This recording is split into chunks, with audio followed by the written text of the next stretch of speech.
What if your journey to the afterlife didn't go through some pearly gates, but instead required you to navigate 9 treacherous levels guarded by mythical beasts? I mean, think about it for a second. For the Aztecs, death wasn't just, well, the end. It was actually the beginning of this insane epic quest through something called Mictlan, their version of the underworld that would make Dante's Inferno look like a casual stroll through the park. We're about to uncover some pretty terrifying realities and, honestly, some surprisingly profound beliefs that shaped how an entire civilization understood what comes after life. And trust me, it's nothing like what you'd expect. So picture this. It's the early 1500s in Tenochtitlan. There's this Aztec warrior named Mictlan. Let's imagine him getting struck down by an enemy spear during one of those flower wars. He's taking his last breath.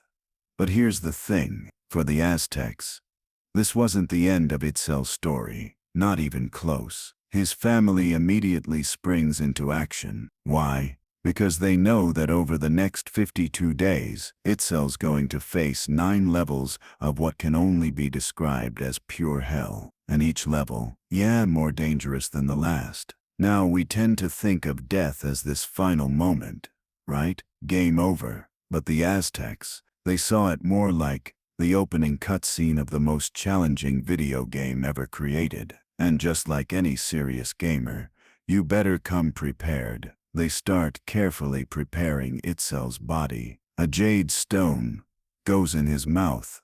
Apparently that's going to feed his soul during the journey. They place a little dog figurine next to him because, and this might sound weird, but without a dog, getting past the first obstacle in Mictlan is basically impossible. Obsidian knives, water vessels, corn kernels, every single item has this vital purpose for the Mictlan journey. You might be wondering why all these details matter. Well, the Aztecs viewed death as an adventure.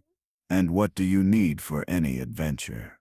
The right gear, obviously. The moment Itzel's soul leaves his body, these guides appear. But they're not your typical gentle angels who'll wrap you in warm light and guide you to paradise. These are more like stern examiners. Tough love incarnate. How did you live your life? They ask Itzel. How did you fight in battle? How did you honor the gods? And most importantly, were you kind to dogs? That last question isn't random. It's actually life or death important, because the dog guide waiting at Mictlan's first level will only carry souls who treated dogs well during their lifetime. Itzel's lucky. He always fed the street dogs. The guides give their approval. The journey may begin. And there it is, the Apanawayan River. But this isn't some peaceful babbling brook you'd find on a nature hike. The waters run blood red. The current's so violent, it could drag souls under. And here's the really disturbing part. The riverbed is littered with bones from thousands of years' worth of souls who tried to cross but never made it. Itzel's dog guide materializes. Massive thing, white fur, eyes glowing. But this dog isn't just offering a ride. It's also judging. If Itzel had harmed dogs during his lifetime, the dog would reject him, and he'd be stuck waiting by that riverbank forever. Fortunately, Itzel gets the green light. The moment he climbs onto the dog's back, lightning strikes and the pair starts crossing. The waters burn the dog's paws, causing Itzel's spirit body to feel real pain. And this is just the beginning. Halfway across, something strange happens. The waters suddenly clear, and Itzel looks down. What does he see? Reflections of his entire life playing out below him. Every good deed, every sin, dancing across the water's surface. It's like a test. Can he accept his own life story? First level, complete.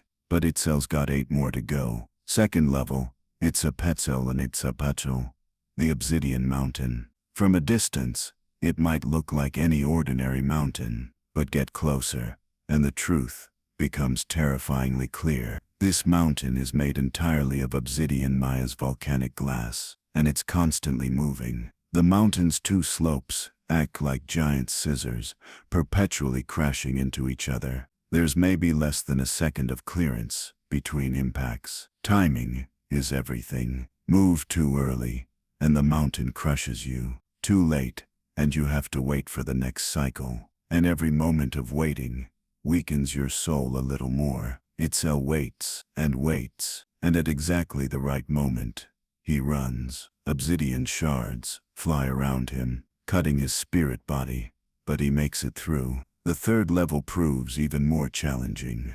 Sehuyan Mont, the wind mountain, doesn't move, but there's wind. What kind of wind? Hurricane force winds carrying thousands of obsidian blade fragments. The Aztecs called this wind the bone scraper, because it literally scraped flesh from bone. Itzel throws himself to the ground, clinging to rocks. He has to stay motionless until the wind passes, which could take hours. While lying there, he thinks, I wish the shaman had mentioned it would hurt this much. But then he remembers, this pain is part of the transformation. Each agony prepares him for the next level. The fourth level might be the most psychological. Panskukul Loyokan, the place where banners flutter. Here, it's less about physical obstacles and more about mental trials. Colorful banners constantly wave in the air. Each banner represents a memory from Itzel's life. Happy memories shine golden yellow. Sorrows appear deep blue. Regrets bleed crimson red. And these banners keep calling to him, begging him to get lost in past memories. Many souls get stuck at this level. They become so enchanted by their past that they can't move forward. Itzel almost loses himself too, remembering childhood happiness, first love victories in battle. But at the last moment he pulls himself together. I'm not heading to the past, I'm going toward the future. Fifth level, Ponsku Loyokan, where arrows fly. Invisible archers hover in the air, constantly shooting. But these aren't physical arrows. They're arrows of fear, doubt, regret. Each one pierces Itzel's spirit body, creating weakness. The only escape route, face your fears head on. Itzel remembers his battlefield fears, how he overcame them. He shows the same courage here. The arrows keep coming, but they can't hurt him anymore. Sixth level, Tiokayo Loya, where wild animals eat hearts. The name alone gives you chills, doesn't it? This is Mictlan Zoo, but these aren't ordinary animals. They're mystical creatures that feed on the souls of the dead. Giant jaguars, venomous serpents, eagle-snake hybrids, each one hungry and looking for a fresh soul. Itzel's only chance, give them parts of his life. But no matter how much he offers, they always want more. This level claims many souls, because these animals don't just feed physically, they feed spiritually too. Itzel plays it smart. He gives them his fears, his weaknesses, and in return, he gains strength. Seventh level, Tiokoyo Koloya, Land of the Heart Eaters. This is Mictlan's most psychological level. No physical obstacles, but the toughest trials for the soul. Itzel finds himself in an enormous cave. The walls are obsidian, but this obsidian shines like mirrors, and each mirror shows a different version of him. Warrior Itzel, coward Itzel, merciful Itzel, cruel Itzel. A voice echoes through the cave. Which one is the real you? This is the real test. The Aztecs understood that humans aren't just one identity. Every person contains different spirits, different personalities. The purpose of the Mictlan journey is to integrate these different pieces. Itzel examines each version of himself in the mirrors. Some make him ashamed. Others fill him with pride. But finally he gets it. They're all him, the good parts and the bad parts. The moment he accepts this, the mirrors shatter and the path to the 8th level appears. 8th level, Intsisekayan, where the obsidian blade wind blows. Here physical and psychological trials merge. The air is so cold you can feel your soul freezing. But this isn't ordinary cold. It's spiritual freezing. All the pain from your past, All life's regrets gather here and try to freeze you solid. Plus, obsidian fragments fly through the air, each one sharp as a blade. They constantly tear pieces from your soul.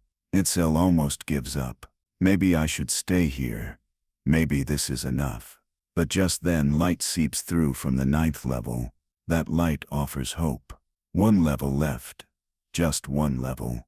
Itzel pushes forward with his last strength. Even though the cold freezes him, even though obsidian shards tear his flesh, he doesn't give up, because he knows that at the 9th level, Mictlan awaits him. And then that moment arrives. The 9th level, Mictlan's heart. Itzel finds himself in a massive palace.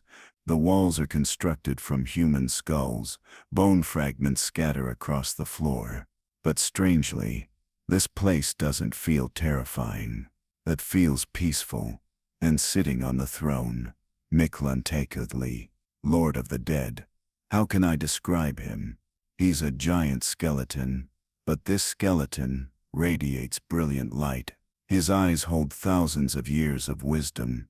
Beside him sits his wife Mictlan, a skull decorated with flowers, but she's smiling. Mictlan looks at Itzel. Welcome, young warrior. You've passed through 9 levels. Now comes the final decision. What decision? Itzel asks. Stay here and become part of my kingdom, or disappear completely. Accept true death. This is shocking, right? After all this adventure, 2 choices.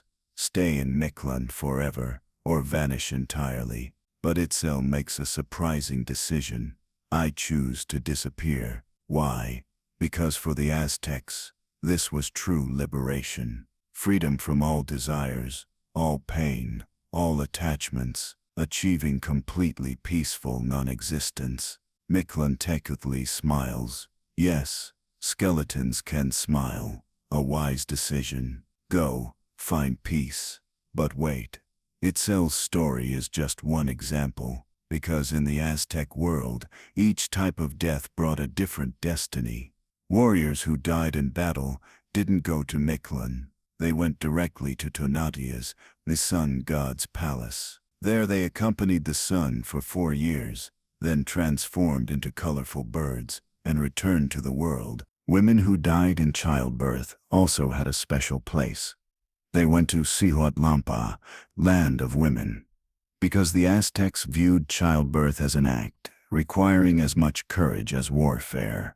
Those who drowned, were struck by lightning, or died from certain diseases, went to Silocain, the rain god's paradise. There, eternal spring, abundant food and happiness awaited. And then there were children. Children who died before age 4 didn't go to Mictlan or anywhere else. They reincarnated directly, because they weren't old enough to have committed sins yet. As you can see, the Aztec death system was extremely fair and logical. Everyone was judged according to how they lived, and received accordingly. Now let's talk a bit about Mictlan's geography. Because this wasn't just 9 levels, it was an entire universe. Mictlan's center faced north. The Aztecs associated north with death, cold, darkness. But this wasn't a bad thing. It was part of the natural cycle. Each level had its own unique climate and landscape. The first level was riverine terrain, the second and third mountainous, the fourth desert-like, the fifth forest, and the 9th level. That was an indescribable place. Time also worked differently in Mictlan. One day in the living world could equal a month in Mictlan. So the journey of dead souls could last years according to our understanding of time. And the most interesting detail, Mictlan constantly changed. Every soul's experience was unique, because this world shaped itself according to the soul. So how did the living influence this journey? The Aztecs performed numerous rituals to ease their loved ones' Mictlan journey. For the first 80 days after death, daily offerings were made. Day 20, the deceased's favorite food was prepared and offered to their soul. Day 40, personal belongings were burned, believing the smoke would reach the soul. Day 60, A special dance ceremony was held, supporting the soul's journey with music. Day 80. A great feast was given, celebrating the soul's arrival in Mictlan. But most importantly, the living didn't forget their dead. Every year on certain days, they remembered them and made offerings. This tradition still lives on today as Dia de los Muertos. How do we know all this about Mictlan? From Aztec shamans. These shamans, sorcerers called Nahuali, could visit Mictlan using special techniques while alive. How? By using special mushrooms, ayahuasca-like plants, they could separate their souls from their bodies and travel to Mictlan's first levels. Through these journeys, they mapped Mictlan, learning what obstacles would be encountered. Then they passed this knowledge to the people. Some shamans became so expert that they could find souls lost in Mictlan and bring them back. This was especially done for child souls. The most master shamans could speak directly with Mictlan Teklet. They made special requests to him, sometimes negotiating for the dead to return. How did the Aztecs view death? Not just as an end, but as part of the great transformation. For them, the universe consisted of cycles. The sun died and was reborn every day. Seasons changed. Humans were also part of this cycle. In Coquetl, flower and song. This is how the Aztecs defined life. It bloomed and wilted like a flower, began and ended like a song. But this wasn't sad, it was beautiful. The Mictlan journey was also part of this philosophy. When you died, you didn't completely disappear. You transformed. Maybe into another form, maybe into a completely different way of being. Most importantly, this journey was the person's own choice. No one could force you to go to Mictlan. This was entirely a decision made by the soul's own will. Modern archaeologists are finding traces of Mictlan belief everywhere. In excavations at Templo Mayor, hundreds of graves prepared for the journey to Mictlan were found. Each contained obsidian knives, ceramic dog figurines, food remains. Wall paintings found at Teotihuacan tell the story of Mictlan's 9 levels. These paintings were made 1,500 years ago, but the details match Aztec accounts exactly. The most striking discovery was made in 2019. In a hidden cave under Mexico City, a complete Mictlan map was found. This map, drawn with obsidian pieces, showed that shamans really did visit Mictlan, and DNA analyses gave surprising results. Dog remains found in Aztec graves belonged to specially bred guide dogs. These dogs were raised solely for the Mictlan journey. How does Mictlan belief live on today? Dia de los Muertos originates entirely from Mictlan. Those colorful flowers, smiling skulls, visited graves, all are done to support the Mictlan journey. Many families in modern Mexico still practice traditional Mictlan rituals. Especially in rural areas, special ceremonies are performed for 52 days after death. Mictequihuatl lives on today as La Catrina. This figure isn't just folklore.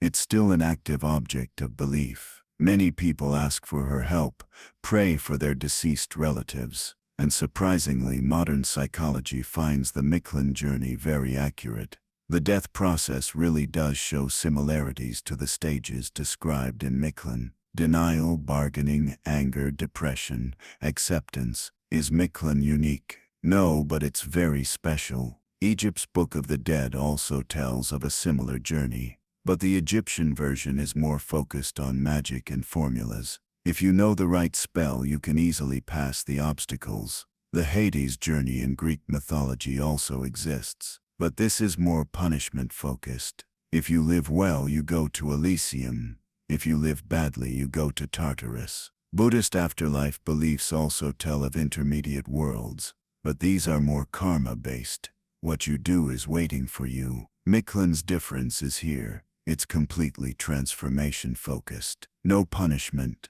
No reward, just change, growth, finally liberation. The closest similarity is the Celtic culture's otherworld understanding. There too, death is a door, a new adventure, but it's not as detailed and systematic as Mictlan. How do modern psychologists interpret Mictlan? From a Carl Jung perspective, the Mictlan journey is a complete individuation process. The person faces unconscious fears, accepts shadow aspects, finally achieves integration, and reaches true self. In the Freudian approach, Mictlan is the mythological representation of the death drive, thanatos, the dance of destructive and creative forces.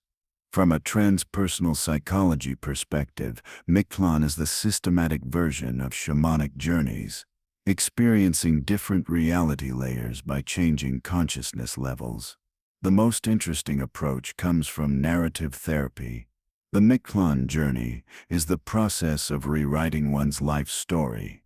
The old identity dies, a new identity is born. How is fear of death experienced today?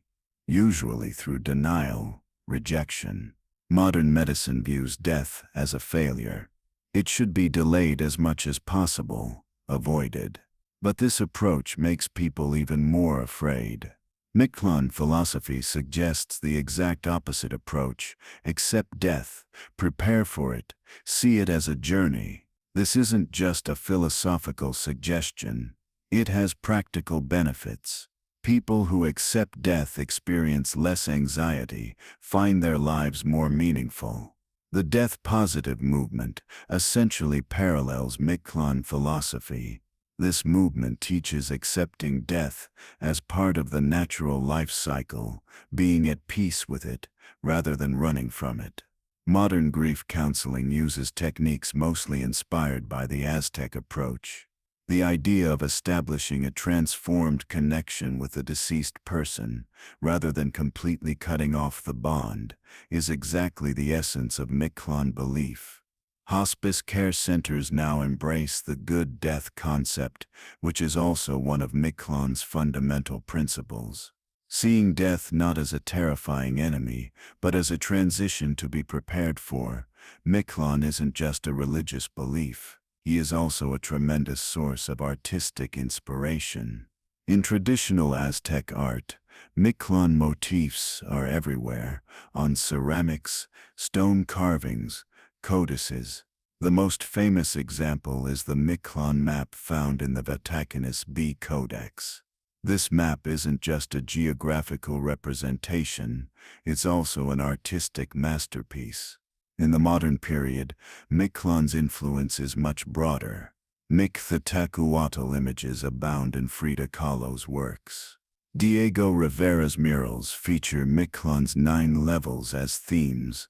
Contemporary Mexican artist Alejandro Colunga's sculptures are directly inspired by Mictlan creatures. These sculptures aren't just aesthetic objects, they also function as spiritual gateways. Mictlan's influence is also significant in the music world. Many pieces of traditional mariachi music tell of the Mictlan journey. In the modern period, metal music groups frequently use Mictlan themes. Perhaps the most impressive example is found in Guillermo del Toro's films. The underground world in Pan's Labyrinth is directly inspired by Mictlan. The creature in the shape of water is also a modern interpretation of Mictlan creatures. One of Mictlan's most mysterious aspects is the concept of time. For the Aztecs, time wasn't linear, it was cyclical. That is, it didn't progress in a straight line. It turned in spirals. This understanding was also valid in Mictlan. Time flowed differently at each level of Mictlan. While one day at the first level equaled a week in the living world, time almost stopped at the 9th level. This wasn't just a mystical belief. It also reflected a psychological reality. Just as time slows down or speeds up during moments of trauma, similar experiences occurred during the Mictlan journey. When shamans visited Mictlan, they could stay there for hours, but only minutes would have passed in the living world. This shows surprising similarities to the time dilation theory in modern physics. The most interesting detail, the time spent in Mictlan changed according to the person's quality of life. Those who had lived good lives completed the journey faster, while those who had lived badly got stuck longer. How does modern science explain Mictlan? From a neurology perspective, Mictlan experiences are very similar to temporal lobe epilepsy. Patients with this condition also experience 9-stage, detailed post-death experiences. DMT, dimethyltryptamine research, also shows surprising parallels with Mictlan accounts. In Rick Strassman's DMT, the spirit molecule research, participants experienced almost exactly Mictlan levels. There are also interesting theories from quantum physics perspective. According to Hugh Everett's many worlds interpretation theory, consciousness might transition to parallel universes at death. Mictlan's 9 levels could be such parallel realities. Astrophysicist Carl Sagan interprets Mictlan accounts as cosmic consciousness experiences, the capacity to perceive different dimensions of the universe. The boldest theory comes from informatician John Wheeler. Mictlan could be consciousness's journey in the holographic universe. Each level, a different information layer of reality. How did the Aztecs prepare for the Mictlan journey? There were lifelong preparations. From age 20, every Aztec performed monthly death meditation rituals. In these rituals, they visualized their own deaths in their minds, mentally passing through Mictlan levels. Tonopaholi, May. Sath. The 260-day sacred calendar determined each person's power in Mictlan. According to your birth date, which god's protection you were under, which level you would face less difficulty was calculated. There were also special preparation rituals. Temazcal ceremony, sweat bath ritual. The person symbolically died and was reborn. This was considered a small-scale rehearsal of the Mictlan journey. Sokimikwist, flower death ritual. Dance ceremony symbolizing death in battle. Participants experienced real combat, thus becoming acquainted with death. Mitotalist, dream journey ritual. Using special plants, spiritual visits were made to Mictlan's first levels. Each ritual was meticulously documented. Shamans noted which persons struggled at which level, what preparations were lacking. Mictlan had a very progressive aspect. Gender equality, being male or female, made no difference in the Mictlan journey. The 9 levels tested everyone the same way. In fact, women were considered more advantageous at some levels, especially at the 7th level, land of heart-eaters. Women were more successful than men, because the Aztecs saw women as stronger in terms of emotional intelligence. Mictlan Tekeli and Mictlan Tsiawedo were rulers with equal power. Both made the same decisions. This was a very rare equality in patriarchal societies. There were also special categories for LGBTI+ individuals. Dakshio, third-gender people, served as special guides in Mictlan. Since they knew both male and female levels, they were considered the most experienced guides. This approach means doing modern gender studies 500 years earlier. For the Aztecs, identity wasn't fixed, it was a fluid concept. Mictlan wasn't just an individual journey, it was also an ecological system. As each soul passed through Mictlan, the traces it left behind benefited nature. The spiritual energy that flowed during the journey fed the plants and animals on Earth. This is why the Aztecs saw death as a responsibility toward nature. Dying well ensured the ecosystem's continuation. Mictlan's 9 levels corresponded to 9 ecological layers in nature. Water ecosystems, rivers, lakes, soil layer, mineral stratum, root system, plant roots, surface layer, grassland areas, shrub layer, low plants, forest layer, large trees, canopy layer, treetops, atmosphere layer, air stratum, cosmic layer, space void. The experiences at each level transferred energy to that ecological layer. This was the 500-year earlier version of modern Gaia theory. How do today's therapists use the Mictlan approach? A new type of therapy called Mictlan therapy has been developed. This therapy is used in treating post-traumatic stress disorder, PTSD. The process works like this. The patient re-experiences their traumatic experience through Mictlan's 9 levels. Each level enables confronting a different aspect of the trauma. Level 1, acceptance of trauma. Level 2, confronting anger. Level 3, fighting fears. Level 4, processing past memories. Level 5, overcoming guilt feelings. Level 6, resolving inner contradictions. Level 7, reconstructing identity. Level 8, focusing on the future.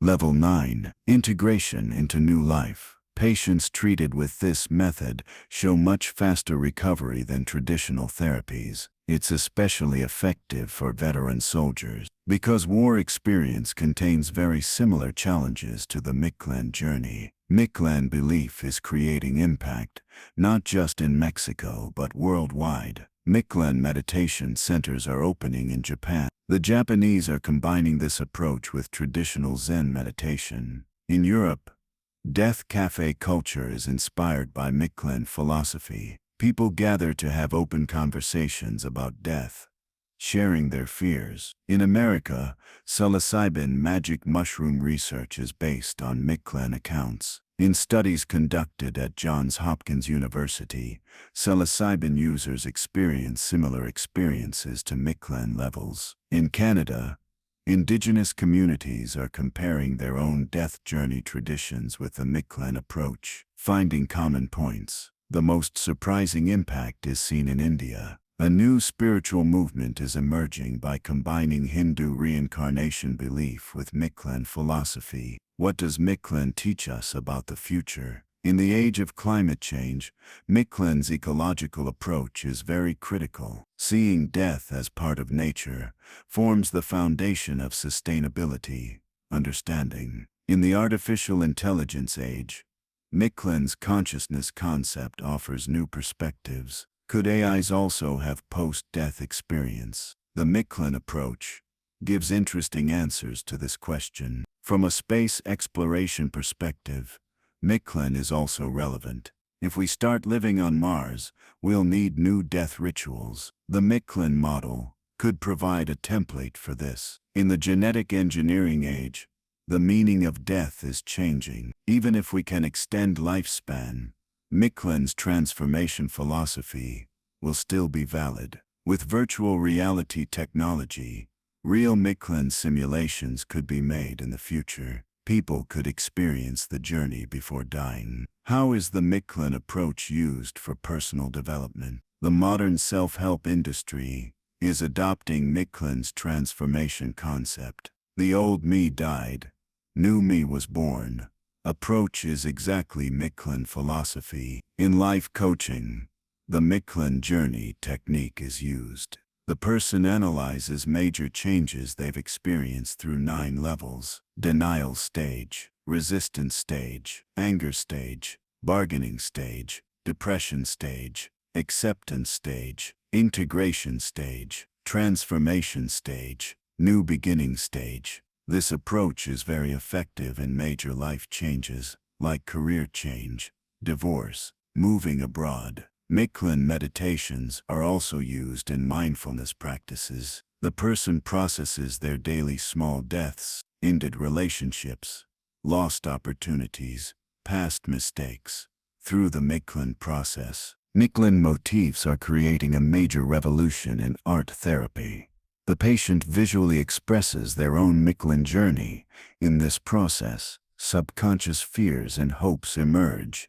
The most effective technique is Mictlan mandala drawing. The patient draws 9 concentric circles depicting their experiences at each level in each circle.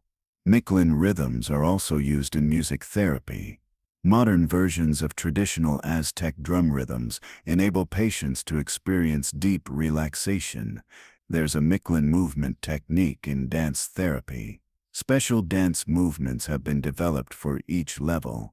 These movements enable processing trauma bodily. Mictlan roleplay is done in drama therapy. The patient discovers their own inner conflicts by playing different level characters. How does Mictlan live in the digital age? The digital Mictlan concept has developed. People also experience death in the online world. Social media accounts are deleted. Virtual relationships end. Digital personas change. Mictlan arts are very popular in the NFT non-fungible token world. Digital artworks representing each level are sold at high prices. Blockchain technology is compatible with Mictlan's eternal record concept. People's digital traces resemble spiritual traces in Mictlan. Mictlan adventure games are being developed in the gaming industry. Players experience 9 levels in real time. Fully immersive Mictlan experiences are being created in virtual reality. Users really feel like they're in Mictlan. In augmented reality, Mictlan characters are digitally animated during Dia de los Muertos events. And here we've reached the end of our Mictlan journey. But just like Aztec souls, this story doesn't really end either. What did Mictlan teach us? That death isn't an end, but a beginning. That life gains meaning, not just through breathing but through transformation. That behind every difficulty lies an opportunity for growth. You can think of every difficulty you experience today as a Mictlan level, work stress. Maybe the second level Midos clashing mountains, relationship problems. Maybe the 7th level Midos inner confrontation, financial troubles. Maybe the 5th level Midos freezing winds. But remember, for the Aztecs, these levels weren't punishment, they were preparation. They existed to make you stronger, wiser, more compassionate. We fear death in the modern world because we don't understand it. Mictlan shows us the way to understand death, to live at peace with it. Maybe right now while watching this video, you're also on your own Mictlan journey.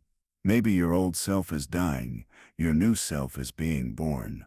And maybe, Midos, who knows, one day when the time really comes to pass through those 9 levels, you'll remember this story. You won't be afraid, because you'll know this isn't an end, it's the beginning of the ultimate adventure. Mictlan Tekalai and Mikantekashawadal will be waiting for you. They'll ask with a smile, "How did you live?" And you'll be able to answer with pride, "Exactly as I lived."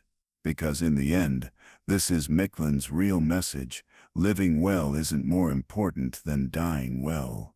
Both are parts of the same journey. And this journey continues forever. In Seshuayal, in Kelshikashawadal, flower and song.